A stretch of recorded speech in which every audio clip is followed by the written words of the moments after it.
PFI पर ही क्यों? ये असल सवाल है कि पीएफआई पर ही निशाना क्यों साधा जा रहा, पीएफआई को ही टारगेट क्यों किया जा रहा, पीएफआई पर ही आरोप क्यों लग रहे हैं। ये बात एक पक्ष से सोचने से इस समस्या का समाधान नहीं होगा। कहीं भी धुआं तभी होता है जब कहीं आग लगती है।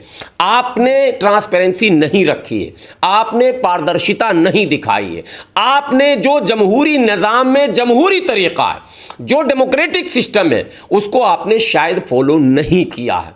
ये तो मैं कानून की बात कर रहा हूं। कानून में अगर आप ठोक बजाकर काम करेंगे, आप सारे नियमों का अक्षरशः पालन करेंगे, आप आय व्यय के स्रोत को पूरी तरह से पारदर्शी रखेंगे और जो सेवा करेंगे उसके भी सारे रिकॉर्ड सार्वजनिक करेंगे, और इनकम चाहे देश से हो या विदेश से हो, चंदा देना अपराध नहीं, चंदा लेना अपराध नहीं, लेकिन चंदे को छुपाना या उसका दुरुपयोग करना या उसका गलत इस्तेमाल करना यह अपराध है। ये अपराध है। इसलिए ये कहना कि विदेशी फंड हमारे पास आता था इसलिए सरकार ने हम पर दबिश डाली, नो। विदेशी फंड यहाँ चाहे हिंदुओं के संगठन हो, चाहे मुसलमानों के संगठन हो, चाहे बौद्धिस्टों के संगठन हो, चाहे क्रिश्चियन के संगठन हो, सिखों के संगठन की भी बात मैं कर रहा हूँ, उनके यहाँ भी विदेशी चंदे आते हैं। लेकिन विदेशी चंदा आए या देशी आए, आप सरकार की निगाह में पाक और पवित्र रहिए, एक एक पैसे को शो कीजिए। आपको न कोई चंदा लेने से रोकेगा, न चंदा देने से रोकेगा, न खर्च करने से आपको रोकेगा। लेकिन आप क्या करते हैं? आरएसएस की नकल करते हैं। आप क्या कर रहे हैं? मुसलमानों को जाके समझा रहे हैं कि देखो आरएसएस मुसलमानों की दुश्मन है ना, तो उसके पैरेलल हमने बनाया है, हम भी उसी तरह से काउंटर अटैक करेंगे। आरएसएस सुबह सुबह लेफ्ट राइट लठ लेकर करती है, तो पीएफआई ने भी लठ लेकर लेफ्ट राइट शुरू कर दिया। आरएसएस ने मैंने पहले खाकी हाफ पैंट से फुल पैंट किया, तो पीएफआई ने भी यूनिफॉर्म बनाया। आपने वो वीडियोस देखे होंगे, केरल में, तमिलनाडु में बड़ी बड़ी रैलियां इनकी विथ यूनिफॉर्म, और उसमें बाज़ाब्ता एक्स आर्मी उनको जो है बाज़ाब्ता ट्रेनिंग दे रहे हैं। क्या मतलब है साहब? आप बच्चे के स्वास्थ्य के लिए, खेलकूद के लिए भी बहुत कुछ किया जाता है, लेकिन आप जान रहे हैं भारत में एक सिस्टम है। अब आप आरएसएस की बात बार बार करेंगे तो आरएसएस आपका हमारा आइडियल नहीं हो सकता। आरएसएस का तो हम भी विरोध कर रहे हैं, आप भी विरोध कर रहे हैं, और भारत के अधिकांश लोग विरोध कर रहे हैं। दुर्भाग्य से विरोध करने वाले भी आरएसएस के एजेंडे पर ही चल रहे हैं, और इसीलिए आरएसएस सफल भी हो रही है और आरएसएस सत्ता के शिखर पर भी पहुंच गई। आज सत्ता की चाबी आरएसएस के हाथ में है। आप सर पीटते रहिए। आपको यदि आम लोगों को मुख्यधारा से जोड़ना है तो सबसे पहले आपको आम लोगों को कानून का पाठ पढ़ाना होगा। आपको याद होगा हमारे एक कार्यक्रम में बंते जी ने कहा था कि आप चाहे लाख कोशिश कर लो, आप चाहे लाख मेहनत कर लो, आप लोगों को जोड़ने की बात करो या कुछ भी करो, संविधान जब तक है तब तक तो सब कुछ है, और संविधान खत्म तो सब कुछ खत्म। यह सवाल आज भी पैदा होता है कि जब संविधान महत्व रखता है तो हम संवैधानिक नियमों का पालन करते हुए अपने तमाम संगठनों को क्यों नहीं चलाते हैं? छुप छुप कर क्यों खेलते हैं? फ्रंट पर आकर क्यों नहीं खेलते? अपने तमाम क्रियाकलापों को बिल्कुल ओपन आप पब्लिक में रखिए, पब्लिक डोमेन में रखिए। तो ये अलग अलग संगठन बनाए हुए थे। सर, जिस तरह से सिमी पे भी प्रतिबंध लगे थे, उन पे भी कार्रवाई की गई थी, क्या उसी के रास्ते पर चल रहा था पीएफआई भी? देखिए, एक बात मैं पहले भी बोला था, आज बोल रहा हूँ आप लोगों को भी, मैंने कई चैनलों में बोल रखा है इस बात को कि प्रतिबंध तो जमात इस्लामी पर भी लगी थी, लेकिन कोर्ट ने उसको ख़त्म कर दिया। चूंकि कहीं से वो जो आरोप लगे थे, देखिए आरोप तो लगते ही रहते हैं। आप जब काम करेंगे नेताओं पर भी आरोप, समाज सेवियों पर भी आरोप, धर्मगुरुओं पर भी आरोप एक अलग चीज़ है। लेकिन सुरक्षा को लेकर दावे सवाल उठाए नहीं, वो उनकी बात है, मैं उसकी पुष्टि बिल्कुल नहीं करता हूं कि पीएम की सुरक्षा को लेकर चिंता थी या शायद इन लोगों का पीएम को मारने का प्रोग्राम था। ये सब बातें मैं इसकी पुष्टि नहीं करता हूं, ना मैं इसका समर्थन करता हूं। लेकिन जो भी गतिविधि थी वो गतिविधि ऐसी जरूर थी जिस पर आपत्ति किया जाए।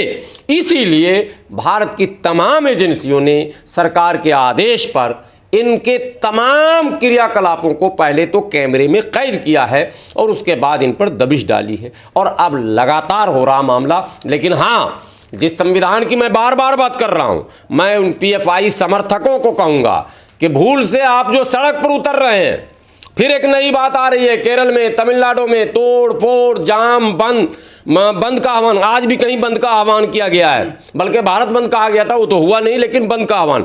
मैं पीएफआई के समर्थकों से विनती करता हूं, आप समर्थन करें, डेमोक्रेसी में समर्थन करने का आपको अधिकार है, लेकिन मेरे नौजवानों, सड़क पर मत उतरो। सड़क पर अगर आप उतरोगे और अगर आपने कोई ऐसी गैर कानूनी हरकत की और आप अगर गिरफ्तार हो गए तो कोई आपको पूछने वाला नहीं मिलेगा।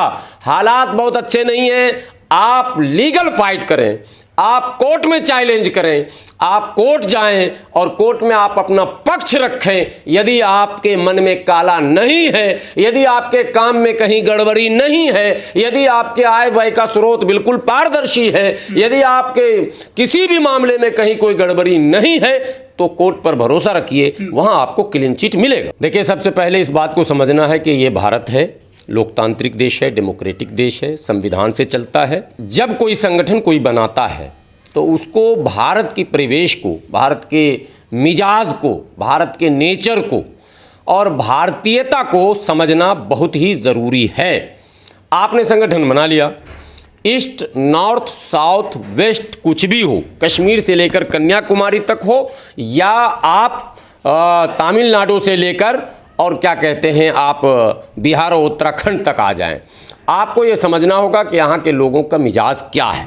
आपको अपने संगठन का निर्माण उसी के अनुसार करना होगा। संगठन आज से पहले भी बहुतरे यहाँ बने हैं, कई बने, कई ख़त्म हुए, कई चल रहे हैं, लगातार चल रहे हैं। एक संगठन मुसलमानों का, देखिए ये बात स्पेशली मुसलमानों का है, चूँकि पीएफआई पर जब दबिश डाली गई और पूरे देश में छापेमारी हुई, एनआईए, ईडी और तमाम एजेंसियां जब इसके पीछे लगी और गिरफ्तारियों का सिलसिला अभी रुका नहीं, आपको पता है कि आज भी कई जगहों से गिरफ्तारियां हुई हैं। ऐसे में एक आम मुसलमान यही कह रहा है, या यूं कहिए कि बयानात ऐसे आ रहे हैं कि उससे आम मुसलमान यही कहने को विवश है कि मेरे साथ गलत हो रहा, नाइंसाफ़ी हो रही है, अन्याय हो रहा, पक्षपात हो रहा, या हमें टारगेट किया जा रहा है, यही तो बात हो रही है। लेकिन नहीं, ऐसे लोगों को यह जानना होगा कि एक संगठन भारत में ऐसा है जिसके 100 साल पूरे हो चुके हैं, जमीयत उलमा हिंद। न प्रतिबंध लगा, न गिरफ्तारी हुई, न आरोप लगा, न कुछ भी हुआ। काम तो कहीं ना कहीं जमीयत उलमा हिंद भी कर रही है, ऐसा तो नहीं कि ऑफिस बना के बैठी हुई है। हजारों रैलियां, सेमिनार, संगोष्ठी, किताबों का निकालना, लाइब्रेरी, मदरसे, एजुकेशनल इंस्टीट्यूशन, सब कुछ हो रहा है। हेल्थ में एम्बुलेंस है, सब है, आप आईटी हो जाए, एम्बुलेंस खड़ी मिलेगी। काम हो रहा है, जितना होना चाहिए नहीं हो रहा, यह एक अलग प्रश्न है। लेकिन वो जमातें, वो तंजीमें, वो संगठन काम कर रहे हैं, कोई प्रतिबंध नहीं। ऐसा नहीं कि चंदा नहीं हो रहा, चंदा भी हो रहा, चंदा जो है लोग दे रहे हैं। और ऐसा नहीं कि विदेश से चंदा नहीं हो रहा, जमीयत उलमा हिंद को भी विदेश से चंदा आता, लेकिन प्रतिबंध भी नहीं लगा और आरोप भी आज तक नहीं लगा। तो कैसे हम कहेंगे कि हमारे साथ पक्षपात हो रहा है या टारगेट किया जा रहा।